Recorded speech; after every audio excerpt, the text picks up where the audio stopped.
What's happening, Cardinal Nation? Welcome back to the CardinOLL podcast, a classroom podcast that has been designed to interview expert leaders and gain their insight so that we can help take your leadership and your learning to the next level immediately. Let me start off with a great quote today. The supreme quality for leadership is unquestionably integrity. Without it, no real success is possible. No matter whether it is on a section gang, a football field, in an army, or in the office. That quote was made by none other than Dwight D. Eisenhower, 34th President of the United States and 5-star general during World War II. Ladies and gentlemen, trust me, you don't want to miss any of our guests this month as we will be interviewing some of the top leaders in the community and the university who are dedicated to and passionate about what they do. These amazing guests are doing a phenomenal work as they have led or are leading, right? Guess right, or are leading through service to the country. So be sure to listen to the CardinOLL podcast Military Appreciation Edition this month on Spotify, Apple Podcasts, Anchor, or Google Podcasts. And you can view us on YouTube. That's right. Every Friday at 10 a.m. Eastern Standard Time. I am Dr. Shannon Owens, also known by my moniker that you can see right there. If you can't see it, it's just at the Professor Owens. And I want to bring in my co-host today, the incomparable, the one, the only, Dr. Andrew McCart. Dr. McCart, how you doing today? Oh, glad to be here, Dr. Owens. Thank you. That's our guests say this sometimes, but I don't often get to say it. I get so fired up whenever you bring me on. So it's, yeah, I'm glad to be here. And again, I always, these guests, I really appreciate having a guest on the show that we go to their LinkedIn account and there's a long list of experience and then an even longer list of education. And I know we're going to learn something today. So I'm looking forward to it. Oh, yes. Our special guest today behind the scenes has said that she is a lifelong learner. So she finds herself always in an educational setting or some of that great stuff, which I think is even awesome because it, like you said, it just adds to the content that we can probe to get information from our expert today. Well, and I'll also add that she's listed her GPA for her master's degree on LinkedIn. And we're not going to get to comparing GPAs here, I hope, today, Dr. Owens. I read through the questions. I didn't see you ask me my GPA, so I'm glad we'll keep it that way. Exactly. And as you can see, mine is not on LinkedIn either. So before we jump in today's classroom podcast, right, with our special guest, I want to let our listeners and viewers know that listen up. We hope to see you in one of our classrooms, either virtually or on campus. To get a degree that gets you ahead, here at the University of Louisville, we offer online bachelor's, master's, and certificate leadership programs in a wide range of industries, from healthcare to education to human resources. You can check those out at uofl.me/podcast-OLL for more information. Again, you can check us out at uofl.me/podcast-OLL. So let me introduce today's special guest. And ladies and gentlemen, you're in for a treat. She is from the state of Michigan. And me being from Ohio, I probably shouldn't have even made that announcement, but I will not denounce her heritage. She is currently serving in the U.S. Army and works with the U.S. Cadet Command, where she is the coordinator for the Army's Sexual Harassment and Assault Reporting and Prevention Program with the acronym of SHARP. She received her Master of Arts degree from the University of Louisville within the area of higher education. So Cardinal Nation, she is part of the fold. But as Dr. McCart alluded to, she has a plethora of degrees that we can talk about. You won't believe this, but she has over 20 years of active duty service under her belt, and she did her basic training at the greatest training base in America. That's right, Fort Jackson, South Carolina, where I did my basic training. She is a woman on a mission, and trust me, I don't know if she wears an S on her chest or has 2 W's for being Wonder Woman. So ladies and gentlemen, go get your pens, get your pencils, get your memo boards, your iPads, whatever it is that you take notes with, as we welcome to the podcast, the one, the only, the venerable, she's Shannon Ewing-Sudds. Miss Ewing-Sudds, how are you doing today? Great. Thank you. That was like the best introduction ever. And I am a huge Wonder Woman fan, so that's Ah, perfect. there we go. Right. If it always works best when we make you feel like $1,000,000 in the beginning, right? Yes. So here on the Cardinal Call podcast, we don't really like to waste a lot of time because we know it is the most valuable asset that all of us have. So let me start off with a quote by General Norman Schwarzkopf. He said that leadership is a potent combination of strategy and character. But if you must be without one, be without strategy. So we know what General Schwarzkopf's definition of leadership is, but Shannon, what is your definition of leadership? So I would say my definition of leadership is short and sweet. I think leadership is someone who leads the way they want to be led. Hmm.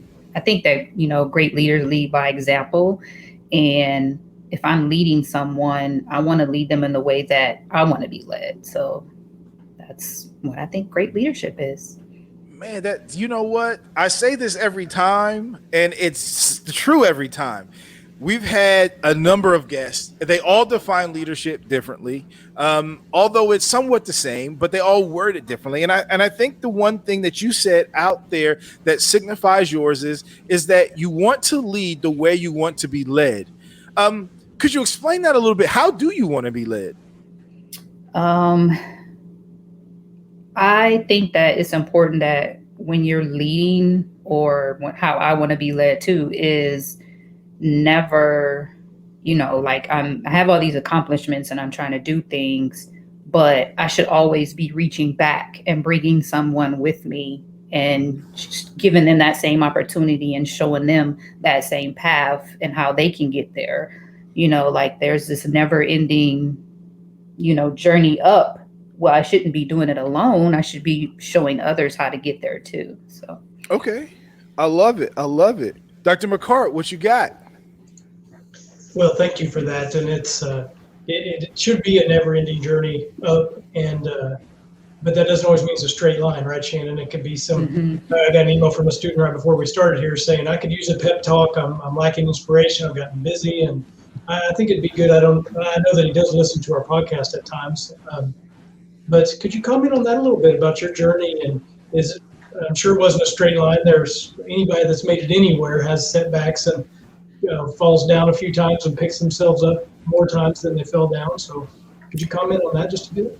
Yes, absolutely. I mean, there's definitely been some times where I wasn't sure if, I was always doing it right. I had to learn, I had to make some mistakes, pick myself up, try again.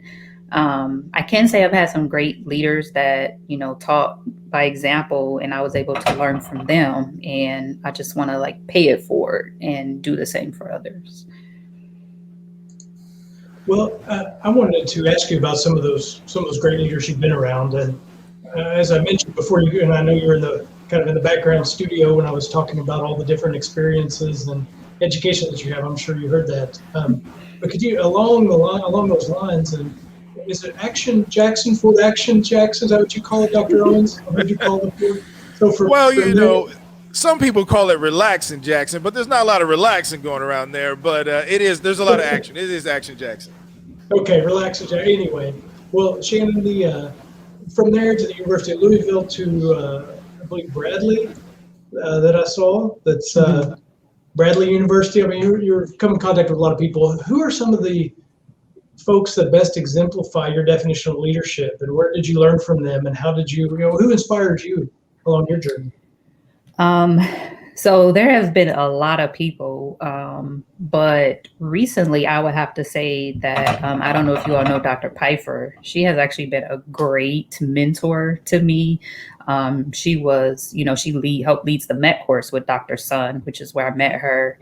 And I ended up being selected to be on the fellowship research team with her. And I have just learned a lot from her. She gives us a lot of great encouragement.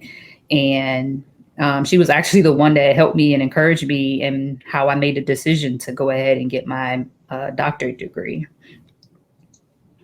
Yeah, Megan's great. And she's one in the faculty meetings that even when I first started, we used to be in more meetings together than we are now. But she would always be the one to say, look, we need to do this on behalf of the students. And You've got a great proposal, Andrew, for this new program, but have you thought about how are the students able to be scholars and grow, and enrollment's nice, and some of the other metrics that we've got, but she's like, we got to make sure these students are getting the highest quality education they have, and not just being practitioners, but also scholars and need to think about the research and advancement. So anyways, I could go on about her as well, but yeah, she's I can see why you would list her as an inspiring leader.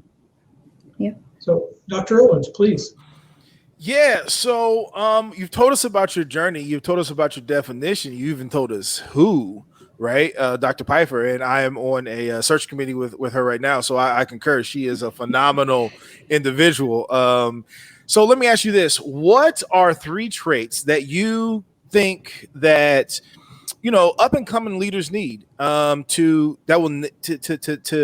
navigate the workforce, home, relationships, family, life, love, happiness, all those good things? What are some things that you have learned along the way that you said, if you could reach back and implement, what are 3 things that you think, or 4 or 5 or however many that number is, what is out there? What are those traits for you? I think definitely trustworthy. Mm-hmm. I think they need to be transformational versus transactional, and empathetic.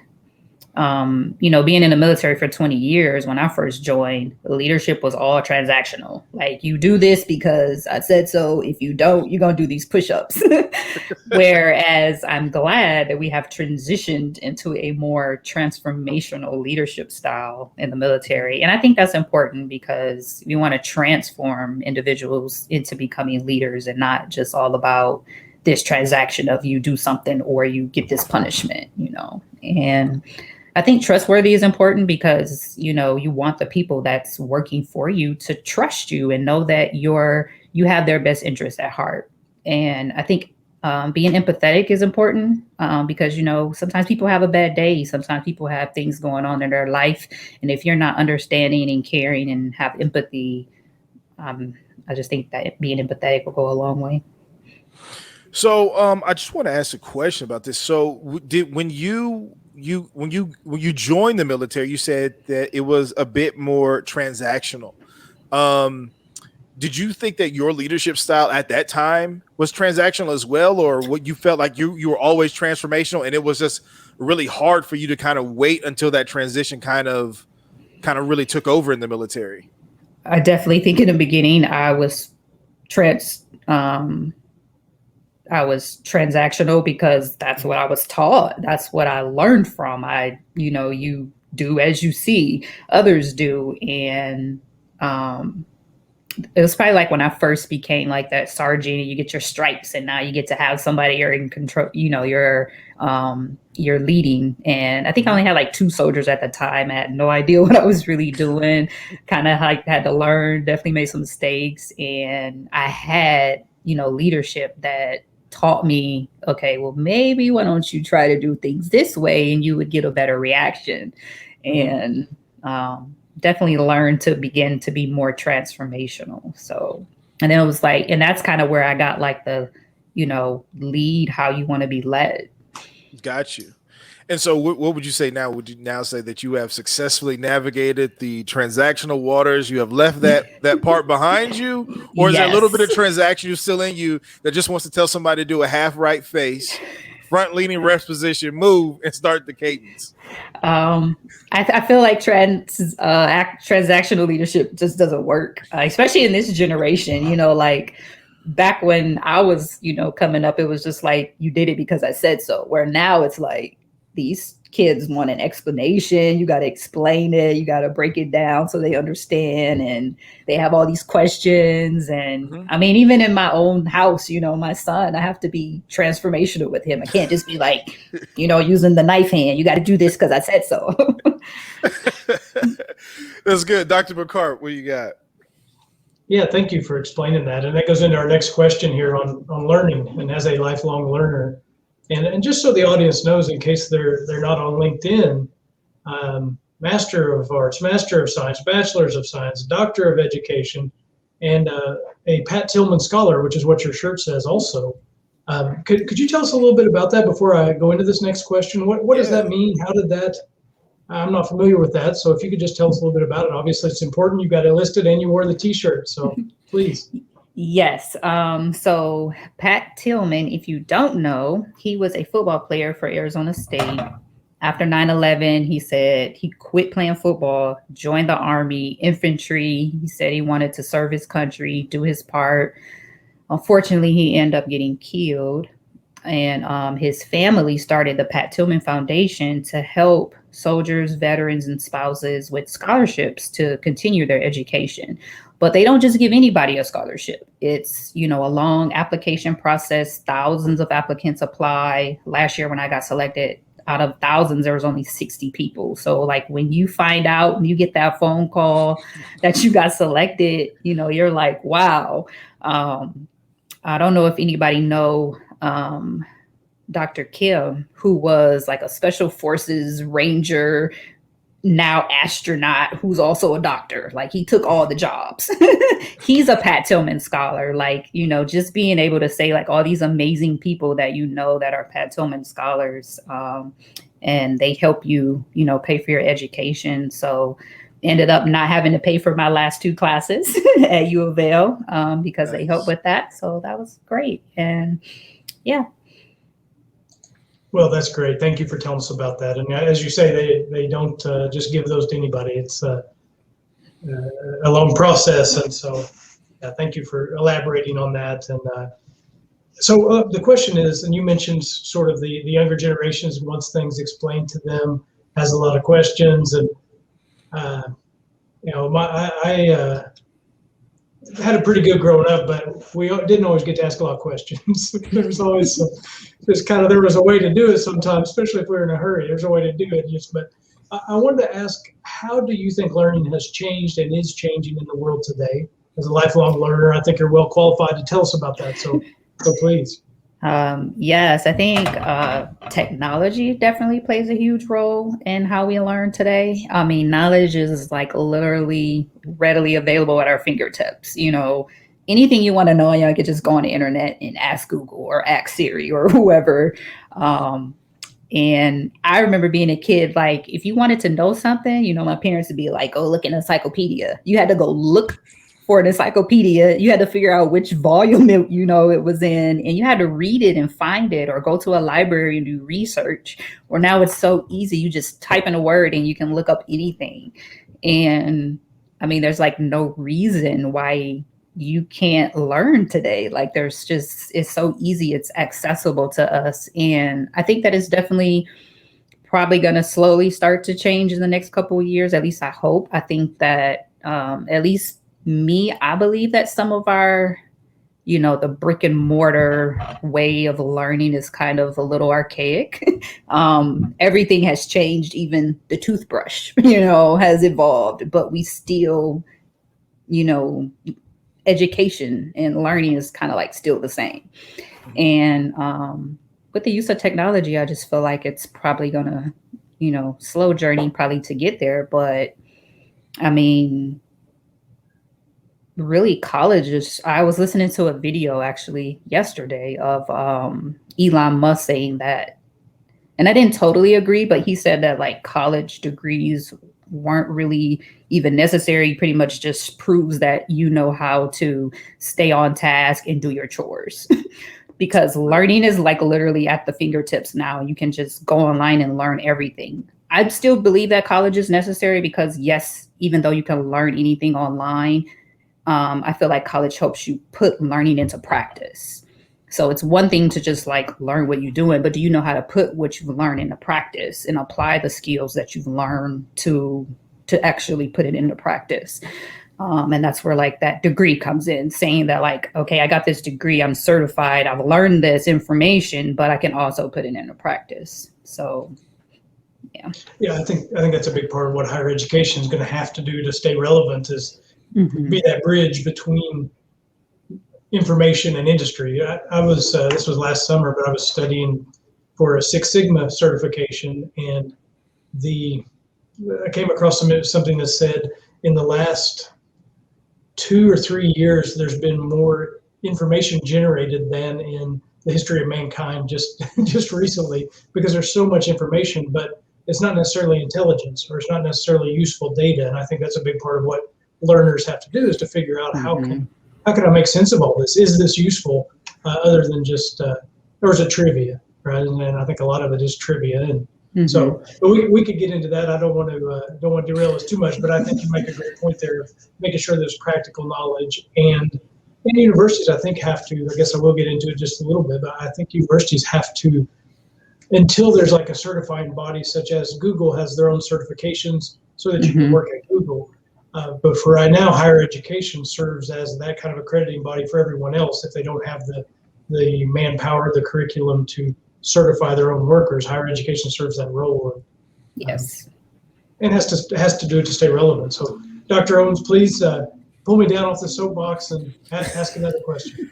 No, I like where that was going, and I like that you brought up Pat Tillman. I just read an article on, I don't know if it was from the NCAA or it was from the NFL, where they're actually contemplating retiring his jersey, his number in Arizona, both with the Arizona Cardinals and I believe at Arizona State. So I think that would be pretty cool if they did that. I don't know what the process is for those. I think they kind of leave those up to the teams and the individuals, but I think that would be a pretty awesome thing to happen.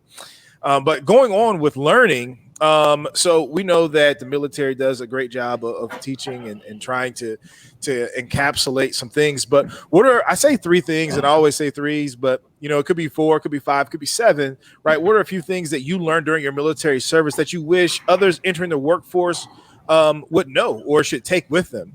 Because obviously the military people get in, get out. Not everybody does the 20 years like you. Some people do 4, some people do 8. Some people do 18 and leave. I don't know why you leave with 2 years left, but hey, right? They do.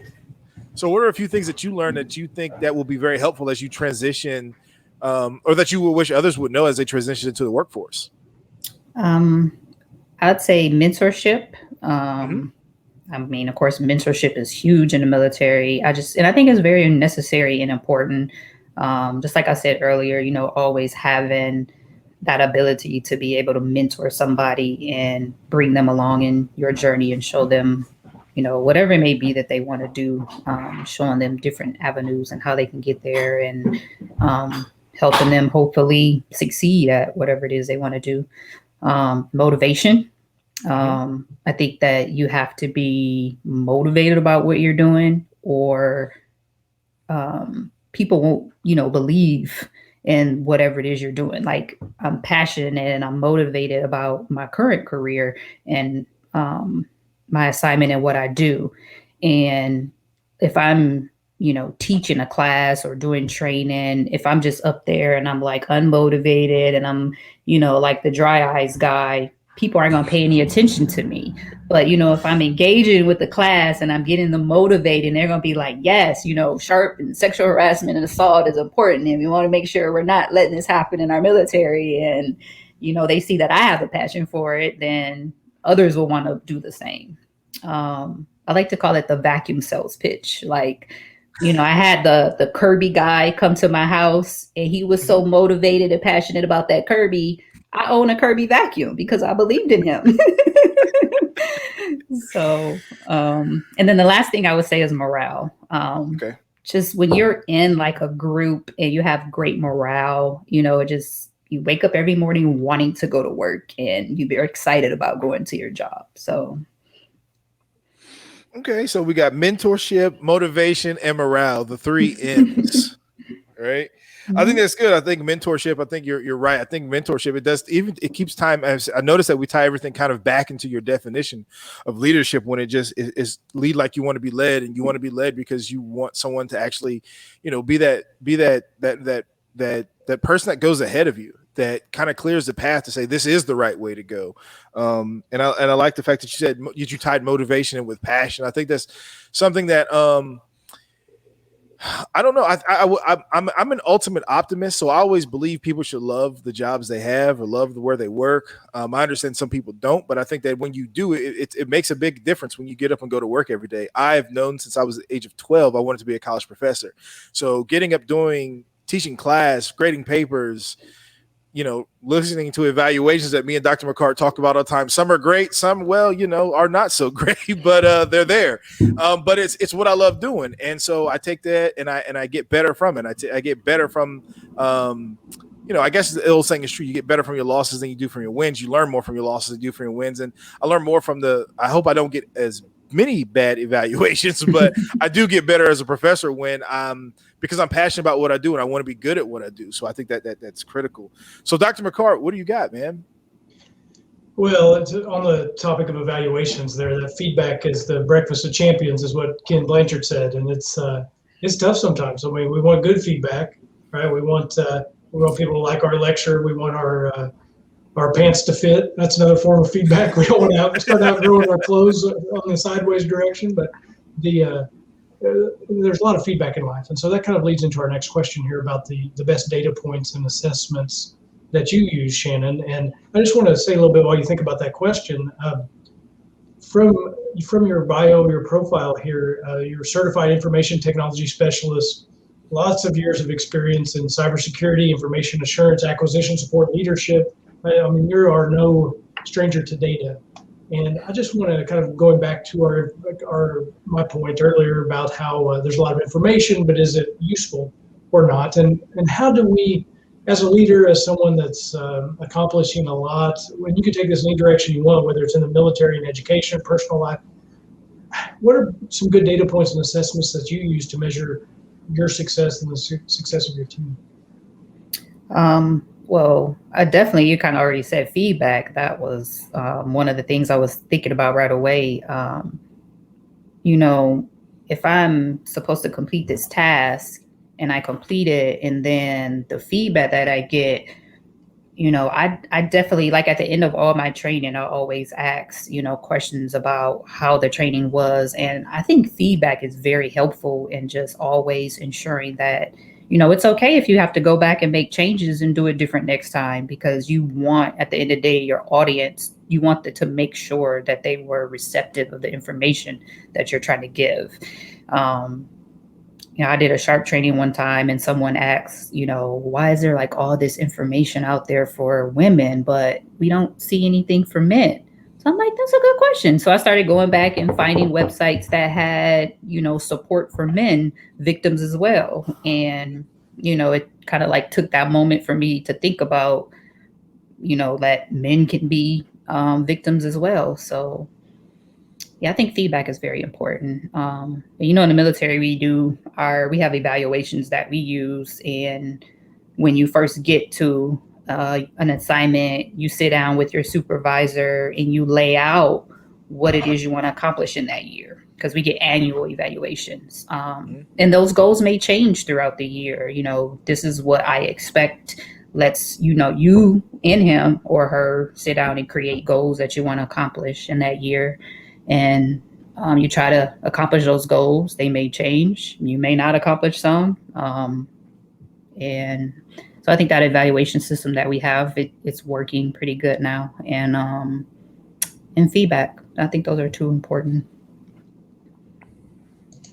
Well, thank you for that. And just kind of from our point of view, whenever we have students that come into the organizational leadership and learning program from the military, particularly the Army, it seems like they have had so much training and evaluation, and it's just a continual process and a cycle there. And we have this is a quick plug for our program, but we have something called a prior learning assessment, where we can give college credit for their training, their background, their history. And I know and our listeners probably know, but the military, we can award up to 48 credits, and individuals from the military usually get all 48 of that if they've spent any time in there. And I would love to see more organizations in the corporate world have that kind of culture of continuous learning and standardized improvement, and investing in their employees, their members, their staff, things like that. So I don't know if you want to comment on that, but feel free to on all the training and things that you've had during your time in the military.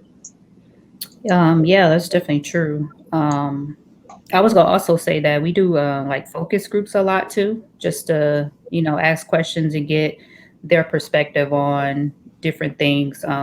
Especially with what I do focus groups at my colleges with the cadets, and just, ask them how their environment is, what's the classroom learning environment like, just to make sure that there isn't any like inappropriate conversations and that harassment and those type of things aren't going on, that they feel comfortable, that they have somebody to talk to. And that could be done in any type of, learning environment. I think focus groups are great too. Mm-hmm. Okay, well, thank you very much there. And Dr. Owens, would you like to roll into the next question? Yeah, so this is the last question before we get actually more so, drill down a little bit deeper into your actual military experience. But we've kind of talked a little bit about it. But, I just want to know, what are a few things that in your mind that makes the military a great place to work and to learn?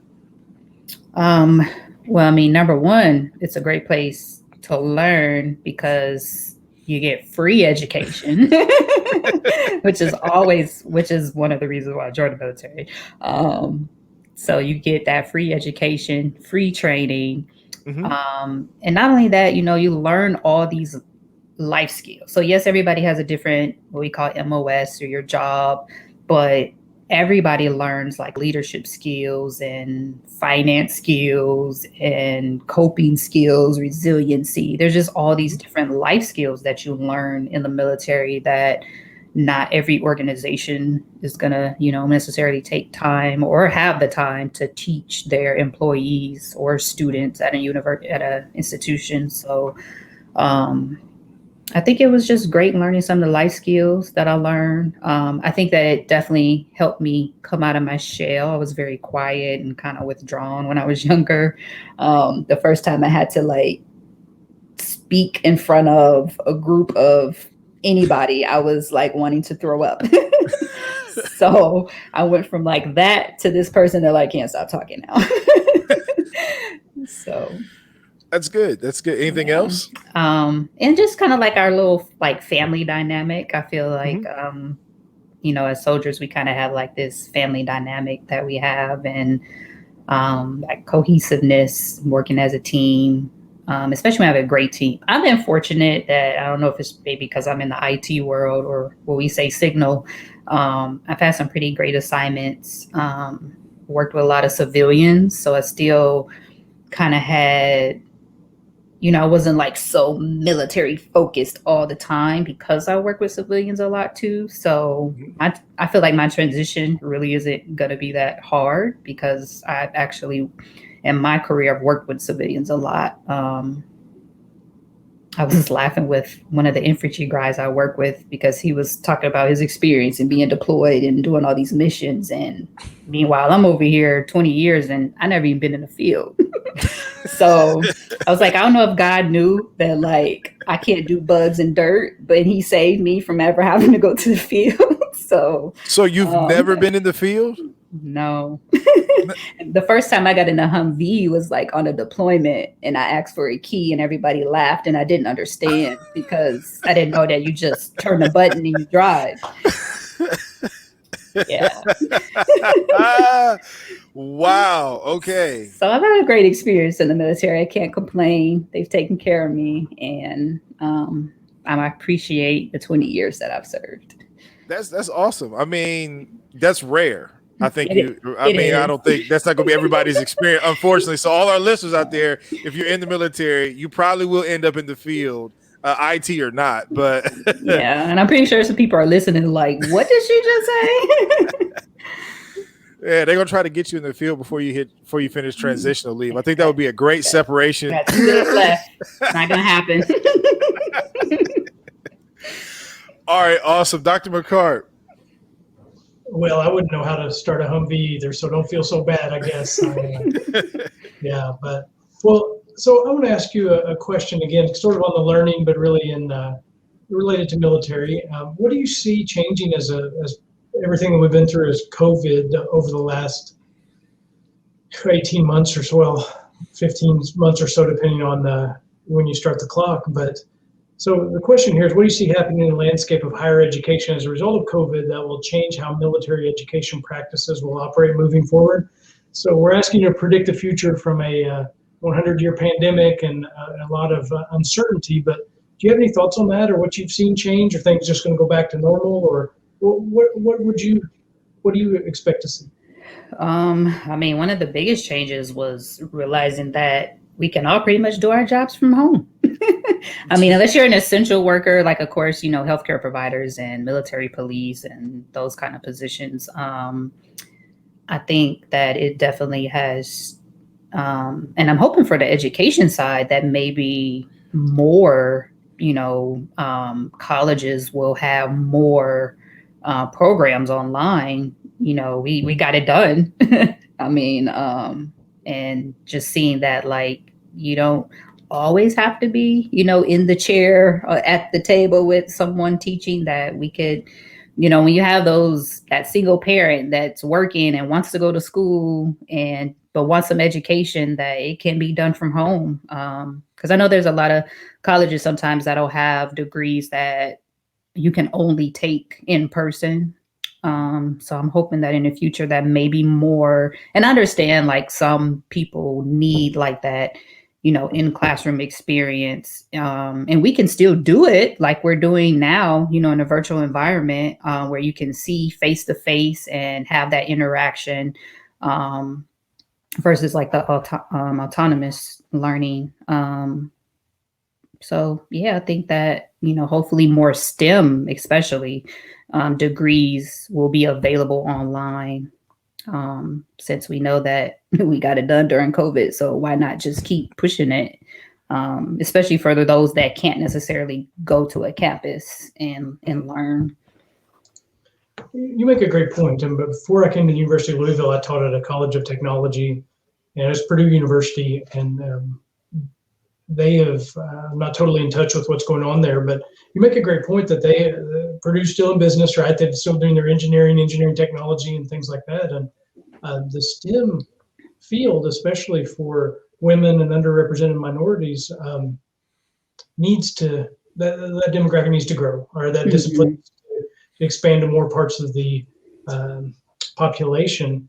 And that's a great point, that maybe what we've learned over the past year can be a way to do that, because it's sort of been a conundrum of how to get more people involved in STEM. And this, I would say the same thing too with some of what you called signal and some IT things, as well as emerging fields that we've got a track here in digital leadership and artificial intelligence and cybersecurity. And it's kind of the same thing, another STEM field there that maybe what we've learned can start to turn the tide on that. Thank you for causing us to think, Dr. Owens. That's why I show up on these podcasts. I always learn something.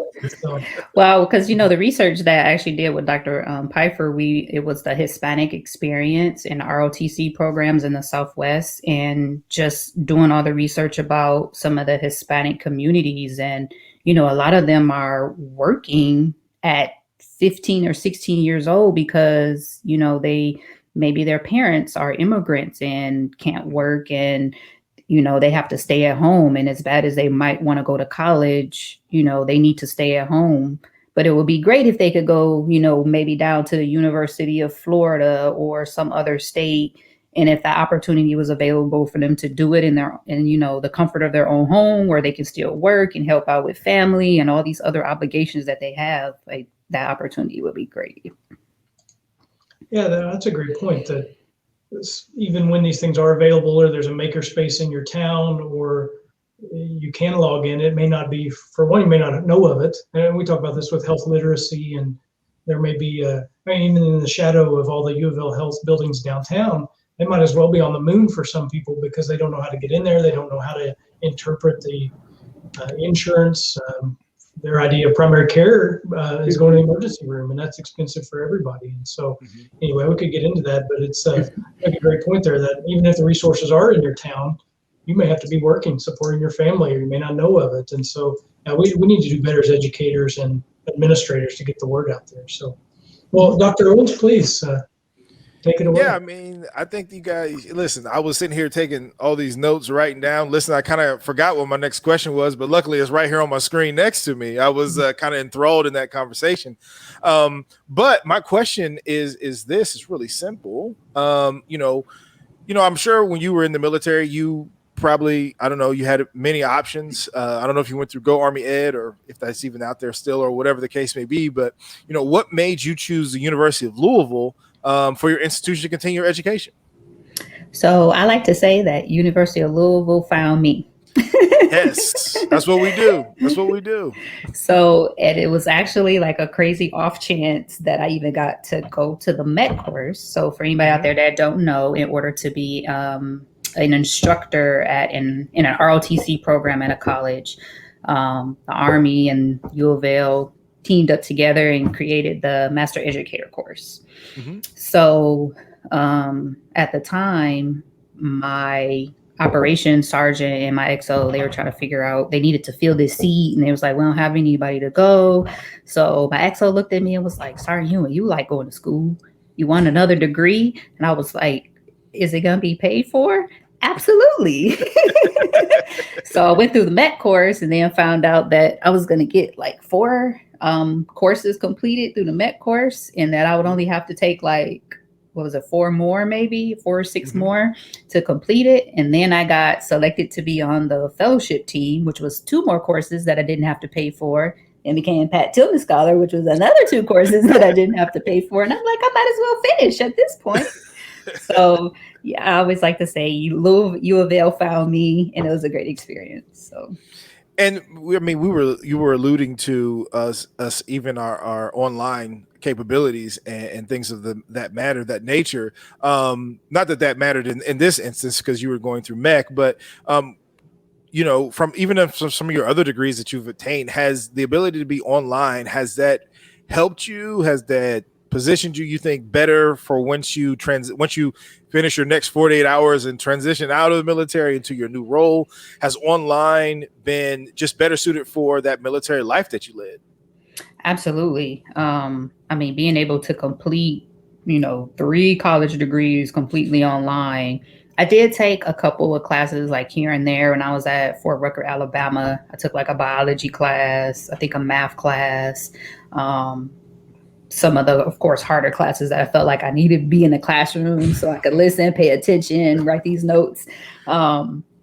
So yeah, online learning has been great for me. Being able to balance work, life, soldier, wife, daughter, mother, all these different hats that you got to wear and still be able to go to school. It's been great.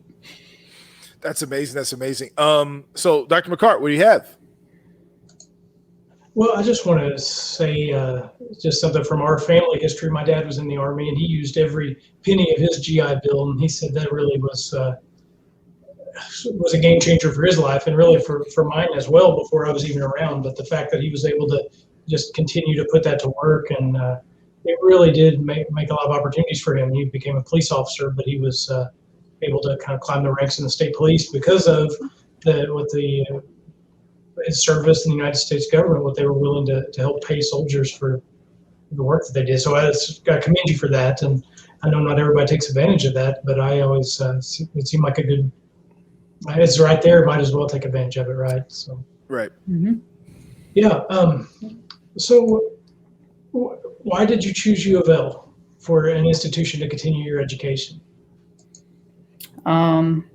Well, just, after going through the MET course and it being easy, and then I fell in love with the professors, and I like everything they stood for, their teaching styles. Of course, like I said, Dr. Pfeiffer and Dr. Sun, I took his weekend law class. That was a great experience. And just the staff in general at U of L, I just feel like just some of the emails that I get sometimes, and I'm reading about the president and just different people that I read about, I'm like, U of L is really like a great school. I like that, how much they talk about diversity and inclusion, and no complaints for me. I love it.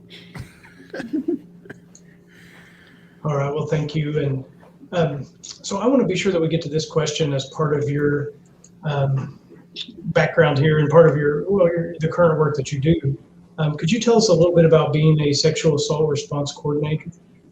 Yes. So before, I was just a collateral duty victim advocate at my previous unit here on Fort Knox. And basically I would have a phone that was an all-call phone that got rotated every couple of weeks. And I probably only had it maybe twice a year. So I never really had a lot of experience I think I maybe had like one case during those 2 years. And then I found out that this position was becoming vacant. The guy that was in it before me was retired also. So kind of did like a drug deal, I guess, with my sergeant major, called that sergeant major. And it was like just an on post move. It wasn't even like a PCS or anything. So yeah, I applied for it, and then I got it, did all the paperwork. You have to do like a lot of background checks and all this stuff because they want to make sure they're putting the right person in the position. And basically, it's a little unique than other sexual assault response coordinators because most sexual assault response coordinator is responding to military soldiers that are victims or dependent family members that are 18 and older. Where in my case, since I'm in cadet command, most of my, or pretty much all of my cases involve cadets. Because we're so small, there's only 10 soldiers in my unit, or maybe 11. And even at the 10 colleges that I have all the military institutions except for West Point. The most that one college may have is like 20 soldiers. So, and then all of them are like senior enlisted or senior officers. And you don't really have a lot of problems a lot of times when you have like those small units and everybody is like senior, because none of us trying to lose our jobs. We're not trying to get, kicked out of the military at this point. You're not doing anything stupid to get in trouble. So we just don't have like actual Army sharp cases or victims. I haven't had one in the 3.5 years that I've been here with an actual soldier. So all of my interaction is with cadets, but it's a little different because they don't actually qualify for sharp services from the Army per se. But when an incident happens, of course, Title IX is the investigating authority or the local police. So we just make sure that, we give them all the resources that are available. I can still be a victim advocate for you, and I can help you walk through this journey to survivorship to make sure that you get all the services that you need. Do you want to see a counselor? Do you need to talk to a chaplain? Do you need to go to the hospital? Do you have family members, a friend? Are you living in the same house with the person that abused you? Making sure we do safety assessments, and then also training. We do a lot of prevention, intervention. We work with Title IX, and some Title IX offices will let us collaborate and do training together to talk about prevention and intervention, safe relationships, and risk management, and some of those things. Well, thank you for telling us a little more about that. It does seem like a critical role for the military and for the population too. I think could be a lot more of that work done in the civilian world as well, with advocates and people there and resources. And again, back to kind of what we were saying with education, helping people know what resources are available, that they don't have to be trapped in a situation. And there was a place here in Southern Indiana that we had some students volunteer for once upon a time, and it was, nobody really knew, but it had to be secret because they had to protect the victims. But at the same time, it was almost too good of a secret, and people didn't know that kind of thing existed. That it was for women and families that they could leave an abusive situation and be safely protected there and have all the resources they need. Our students were gathering just basic things like toiletries and clothes and things because they would leave in the middle of the night just to get out of their situation. And so it's extremely important work. I appreciate that you're doing it. Yeah. So Dr. Owens, please. Yeah. So, speaking of training and helping, so let me ask you this, and we talked a little bit about technology in our learning segment. But how do you see training connected to sexual harassment or sexual assault advancing in the future? And then, why is this leadership role, or why do you see this leadership role as a critical one in the military? Was definitely critical. Not only in the military, in the civilian, in the world in general is critical because I guess ever since maybe like the Me Too movement, it's more in front of our faces. It's been happening, but I think ever since like the Me Too movement has been more, in our faces, and like this is an issue that we need to deal with. And in the military, being in 20 years, it wasn't always a safe place. I've been in situations where I've been harassed.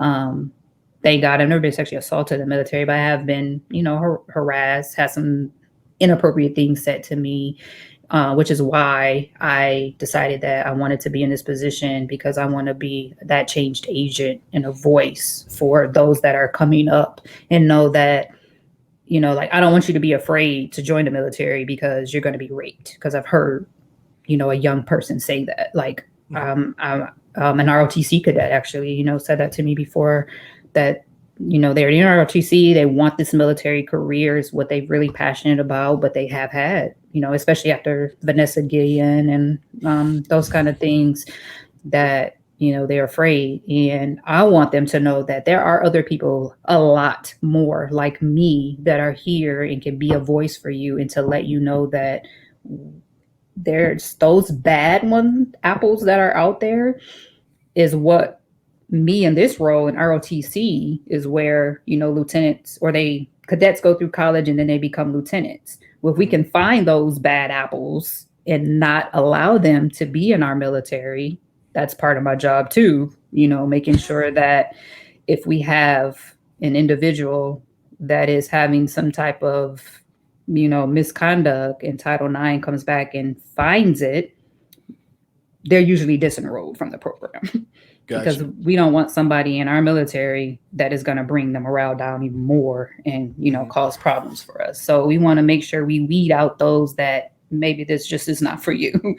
So I think we're on the right track, and I think we're doing a better job. Probably a little unfortunate that some things had to be in the news, and, unfortunate for Vanessa Guillen. But I think that did cause, maybe some senior leaders to say, hey, maybe we should look at our program a little closer and make sure we are taking care of soldiers. Right.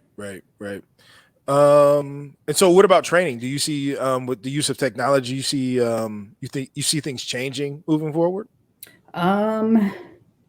In my area, I think that we did, of course, during COVID, like, a lot of our training was over Microsoft Teams, which is great. But I personally was incorporating more, because, of course, in the military, we do everything death by PowerPoint. So I started to kind of incorporate more, like, I like to use Kahoot. I put like a little questionnaire at the end, kind of like, what did you learn? Kind of make it a little fun and engaging. So I have some videos that I would show. We actually have a program called Elite, and it's like a scenario based. So it looks like a video game, and they'll have like a soldier. It's like a cartoon or animated version of a soldier sit down, and they're like, you're the commander, and they telling you what happened, and then like questions will pop up on the side, and you have to pick the best answer. And then if like you're wrong, it'll go red. If it was okay, it'll be yellow, and if you're right, it'd be green. So I like using all that technology, because I think people pay more attention than a person just sitting and reading off some slides. Okay. I like it. Dr. McCart, what do you got? Well, I think, so I've taught different asynchronously and synchronously during this time, and really a lot of my teaching was in live sessions, but I think you make a lot of good points here about training and learning, and I have seen better attendance with the synchronous classes over Teams. It's almost 100% attendance. And sure, they may be doing something on another monitor here, but at least they're there and they're engaged. I mean, people would watch baseball games on their iPad in live classes too, so you're not going to cut that out completely. So I believe that this technology can really help things, and so and I think it'll only get better. I mean, people got a crash course in it, but you saw over the last year, I think things did get better over time, or should have.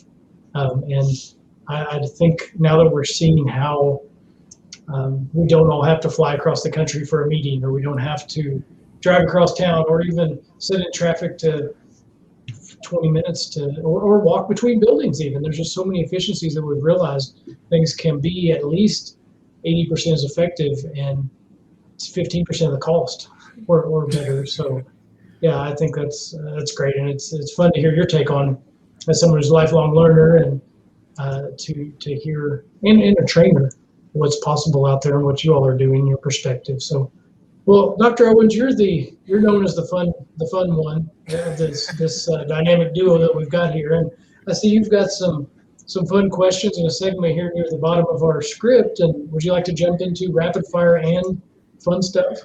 Let's do it. Let's do it. So, Shannon, here on the CardinOLL podcast, we've talked about leadership. We talk about learning. We talk about your area of subject matter expertise, but we never let any of our guests leave without having just a little bit of fun with them.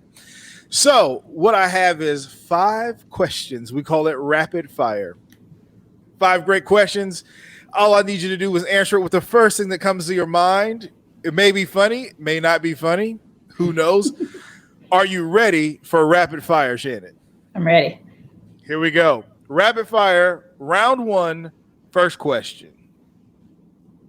If you could pick one word to describe your life so far, what would it be and why? Perseverance. Okay. Because I feel like everything that I've done in life, my accomplishments, my background, I had to go through a lot of perseverance to get there. Okay. Perseverance. I like it. We'll move on to round 2. What are 3 non-negotiable characteristics that anyone on your team or tribe has to have? Trust, respect, and integrity. Spoken like a true soldier. Round 3. Good answer. What is your favorite hobby? Teaching step aerobics. Step aerobics? Is that like Zumba or something? No, step aerobics is like this old school aerobic exercise that you do with a step, but I brought it back. At least I brought it back to Fort Knox.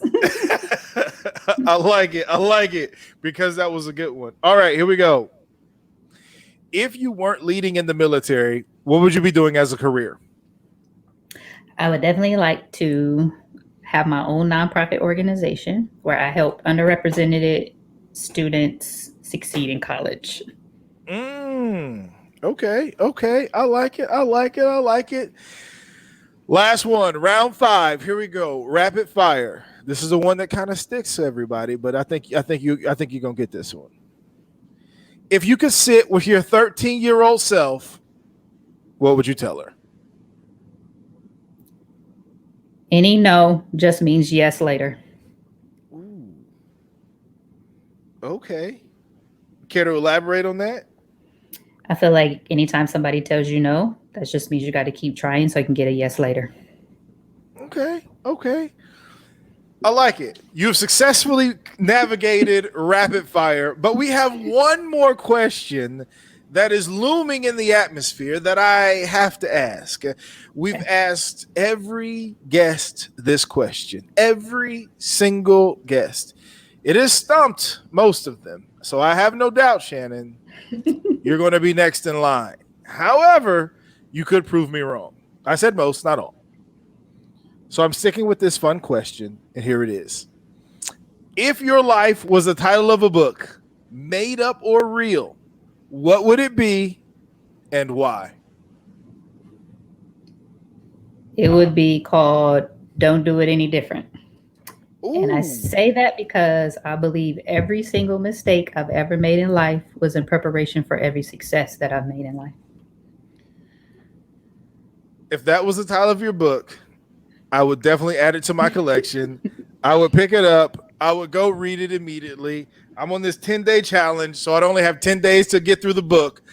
But that was a great book. That was a great title of a book, by the way. I think that may be the most. There's only been 2 that I really liked, and you're number 2. You might be 1A. It might be 1A and 1B. That might be tied for number 1. But before we let you get out of here, we definitely don't want you to get out of here, because what we always give our guests to do is an opportunity to express any wise counsel, share any wisdom, give any insights, make any updates. So, final thought, what is your wise counsel that you would shout from the mountaintops for the rest of 2021?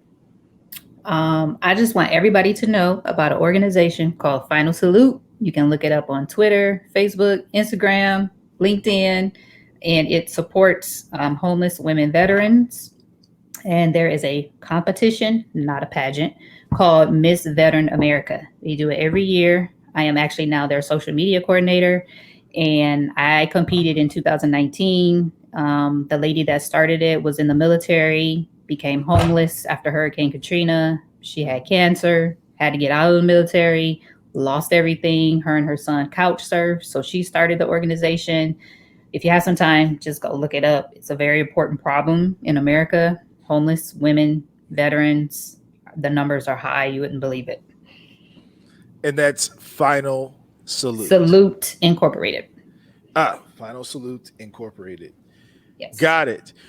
Well, Shannon, I'm telling you what, I learned a lot today. I have learned a lot about leading, how you want to be led. I've learned that you one of your role models that we can brag about is in our own department in Dr. Pfeiffer. I think I will let her know, because I think I meet with her tomorrow, as a matter of fact. So I will let her know that she will be on an up-and-coming podcast. Oh, yeah, give a shout out to one of our own. But I've learned a lot. What about you, Dr. McCart? Well, step aerobics are no joke. I have to say, I do group fitness classes, and they'll throw in components of that sometimes. And that's, you call it old school, but it's just, you could try to get fancy for the first few minutes, but it ends up being brutal for me. So maybe we'll have to find out where you teach at, and Dr. Owens and I can suit up and show up over there. Ooh, okay. Now I'm being voluntold. Okay. But Shannon, thank you for being on the CardinOLL podcast. We appreciate you. We thank you for all the insights, and we look forward to helping you any way we can in your next journey, your next career. And definitely we look forward to bringing you back on the podcast to definitely do a check-in and see how your next transitioning career in IT is going, because we do like promoting what we call our high class, high caliber students here through the College of Education College of Education and Human Development here at the University of Louisville. So you have a great day, and thank you for being on the podcast. Thanks so much for having me. Dr. McCart, what did you think of this? She was amazing, by the way. Very amazing. And sometimes we have guests who are president of a university or a athletic director at a Research One university, things like that. And so it's great to hear from someone that maybe you don't see their name in the paper, is what I'm trying to say, such as Shannon, but who has just such an interesting story as well that we can learn from, and is just out there chopping away at it just day after day, earning more degrees, helping more people, getting involved. And it was great to talk to her. I learned a lot. How about you? Man, listen, she's a Pat Tillman Scholar. She's a lifelong learner. She's a U of L grad. I mean, when you look at, if you had a proverbial checkbox, I mean, she checks all the box. She says high GPA. She's clearly been an outstanding soldier, military background. She's transitioning out of the military, moving into the IT field. These are things that, she makes it sound easy, but I know for a fact, it is not easy, because we just had Dallas on last week, who was just explaining, the difficulty of it is for veterans when they get out of the military to find another job. That whole transition piece is very difficult and very daunting. And it's like, it's just so smooth for her. And like I said, she's never been in the field. I mean, she makes it seem like it's just this smooth ride. And I'm telling you, from a guy who's been in her, not necessarily in her shoes, because I didn't have her MOS, but wore that same uniform, it is not that easy for everybody. Everybody can't have it that way. But it is great that to know that, her experience at University of Louisville helped pave a way to make her transition just a little bit easier. And that is phenomenal. That's priceless information. If you're out there and you're a military serviceman or servicewoman, and you hear this podcast and you listen to us on a weekly basis, it is possible if you just take advantage of all the things that, the University of Louisville offers you. It can make your transition a ton easier. That's all I have to say. But I did learn a lot. I learned more. I mean, I have, here's the front of my sheet, here's the back of my sheet. So, I mean, she kept me writing. And into that one point where you guys started going off. I mean, I was doing more listening and writing than I actually was paying attention to the podcast. That's why I forgot where I was at for a brief moment. But I brought it back in, and I think I sealed the deal pretty nicely. Well, I did the same thing. I was over here scrolling through LinkedIn to ask a question. I think I asked the same question that you did right after you asked it about why'd you choose the University of Louisville. So anyway, that's, we're also learning. You taught me this, Dr. Owens, but don't let the desire for perfection get in the way of doing something meaningful and impactful. So we threw perfection out early on, and it's been a relief. And so we get to talk to great people like this. Oh, most definitely. And I enjoy it, man. I think we enjoy it every day. Any final thoughts, Dr. McCart? No, I don't have any final thoughts. Actually, I do have final. Of course I do. So one thing that we got into there, sort of an interesting part that had a spark, and we saw you taking notes, but is that there are resources out there, whether there's whether it's for health or whether it's for an advocate for you if you're facing a situation where you're a victim of sexual assault or just some kind of abuse out in your life, or if it's education or health, or just look for resources out there and ask around. Don't resign yourself to your situation, because there may be people who are volunteers or people like Dallas that we talked to that you mentioned who can help veterans get on their feet in the civilian world, who have all this training, and how do you translate that into making that transition. So that's what I would say, and that goes for us as well. I mean, there are always ways to improve and get better. You just have to look for them, I think. So, and there's going to be some work once you get them, but anyway, that's what I would say. Some final thoughts that I learned from Shannon, and I'm going to keep that in mind. Oh, no doubt. So, we are at the point where we are now ending our podcast. So thank you for joining us today. You can check all of this out as well as all of our previous pods. You can check us out at uofl.me/leadership-pod. Again, you can check all of our previous and current pods out at uofl.me/leadership-pod. And if you or someone is ready to lead with compassion and expertise, you can save time and money. That's right, time and money by enrolling in U of L's Bachelor's of Organizational Leadership and Learning. The degree's unique PLA or Prior Learning Assessment course awards you tuition-free college credit for your work experience, where you can save up to approximately $23,000. You can learn more about this value and other amazing benefits of the BSOLL degree at uofl.me/BSOLL-podcast. Again, that's uofl.me/BSOLL-podcast.